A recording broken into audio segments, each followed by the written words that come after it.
Y vamos a hablar de la argentinidad al palo, vamos a hablar de mitos argentinos, por eso lo trajimos a Marcelino Maina aquí, que es el hombre que sabe de historia.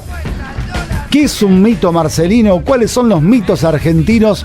¿Cuáles son los mitos argentinos más resonantes? Marcelino, te escucho.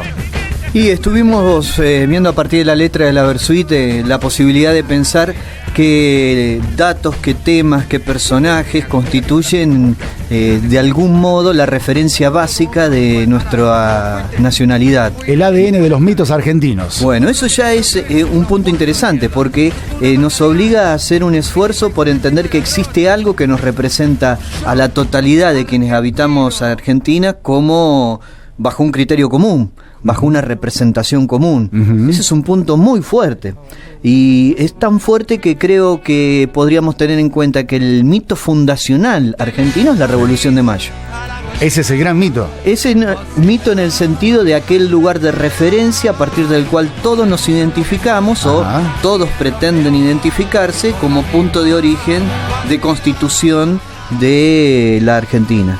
Pero no solo están los mitos, sino están aquellas maneras de repensar, de atravesar la constitución de estas representaciones, de ponernos a debatir por qué determinado personaje, determinada cuestión puntual de la historia argentina, se termina ubicando en un lugar de condición sine qua non para describir qué es ser argentino. De algún modo también en un lugar en donde no es posible cuestionarla, criticarla, ponerla en duda, revisarla, sugerir otra interpretación, porque un mito también es algo intocable, incuestionable. Entonces, en ese cruce de elementos, la idea del mito de algún modo puede ser muy útil para pensar cómo nos pensamos como nación. Y en qué lugar ocupa la nación en esa reflexión. Si uno recorre la letra de la Versuit, encuentra desde referencias urbanísticas, la calle más larga, desde cuestiones muy pintorescas, las mujeres más lindas, desde temas vinculados a lo cotidiano, el dulce de leche, por ejemplo, pero también encuentra de un modo muy significativo recortes del pasado, temas vinculados a la historia reciente argentina que Gustavo Cordera, el autor de la letra, de algún modo entiende que representan momentos fuertes de la argentinidad. Y acá pongamos en el espejo, en la vereda de enfrente, en el juego de representaciones, el himno nacional argentino, que de algún modo, convirtiéndose también en letra y música celebrada por todos, se constituye en un lugar de referencia. Cómo nos cantamos, cómo nos pensamos, qué lugar ocupan esos espacios en nuestro en nuestro proceso de construcción nacional. La idea del himno ahí adquiere entonces un interesante espacio de reflexión. Claro. Volviendo a la letra de la argentinidad al palo, entonces, me parece que citarlo a Alfonsín, citarlo a Menem, Alfonsín con La casa está en orden, Menem con sus famosas intervenciones a lo largo de los 90 acerca de la productividad y demás. Manzano, hacen a la letra no un lugar celebratorio de los mitos, sino un lugar crítico, un lugar de reinterpretación de aquellos momentos consagrados de la historia argentina. Uno de los puntos más urticantes también podría ser en el que la letra menciona a el Mundial 78. A Videla y el Mundial 78, dice la canción. Exactamente. Claro. No aparece por ahí Malvinas, que puede ser otro lugar convocante, en otros programas lo hemos charlado, un lugar de referencia ineludible al momento de recorrer la historia argentina contemporánea y un lugar de alta polémica acerca de cómo pensar desde Malvinas nuestra condición de nación. Porque en definitiva, la palabra, el concepto mito, no sé si está tan bien utilizado como pretendemos verlo en la letra de Cordera y en la argentinidad al palo. Pero de algún modo la noción de mito habla de aquello que, como decíamos hace un rato, no se cuestiona.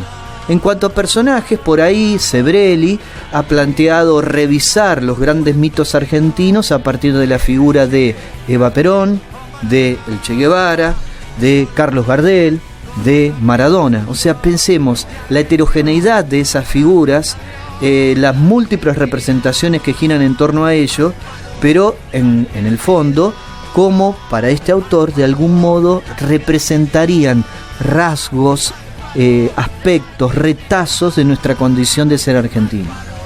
Ahora bien, a principios del siglo XXI, ya entrado el siglo XXI, a mí me parece que la noción de ser argentino está no solo desdibujada, sino convenientemente puesta en un lugar de repensar si existe algo que nos conduzca a una homogeneidad tan cerrada como la idea de mito trata de provocar.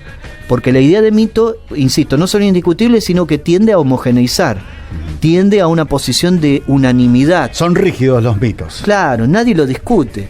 ¿Quién discute que Gardel sea aquel que canta cada día mejor? Claro. ¿Quién discute que Maradona, pese a esto o aquello, jugó como nadie más lo hizo en un campo de fútbol? Y así... Y algunos se muerden la lengua cuando tienen que decir, che, Messi es mejor que Maradona. ¡No! Claro, y entran en discusión. En esos debates muy interesantes, porque además de discutir lo estrictamente deportivo, esos debates, sea Messi, Maradona o cualquier otra referencia, entran a discutir cómo nos representamos.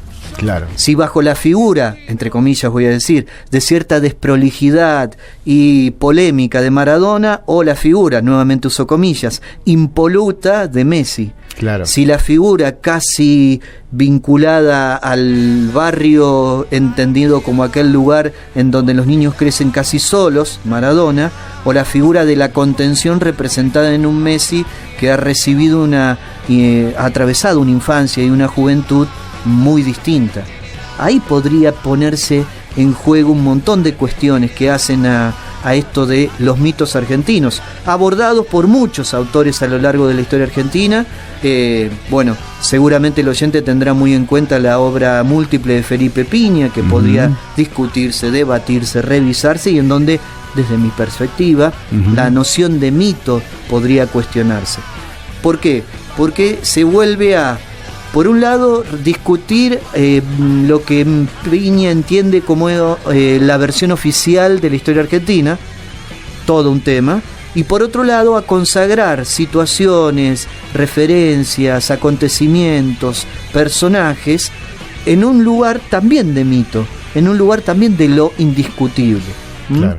Entonces, tratando de buscar una postura más crítica, tratando de buscar una postura más reflexiva, podemos invitar a todos a repensar esos lugares de lo indiscutible, de lo homogéneo, y entre todos hoy y de ahora en adelante ver, a ver, qué lugar podemos ocupar en nuestra cotidianeidad para pensar, para reflexionar en torno a por qué somos argentinos, qué nos define como tales.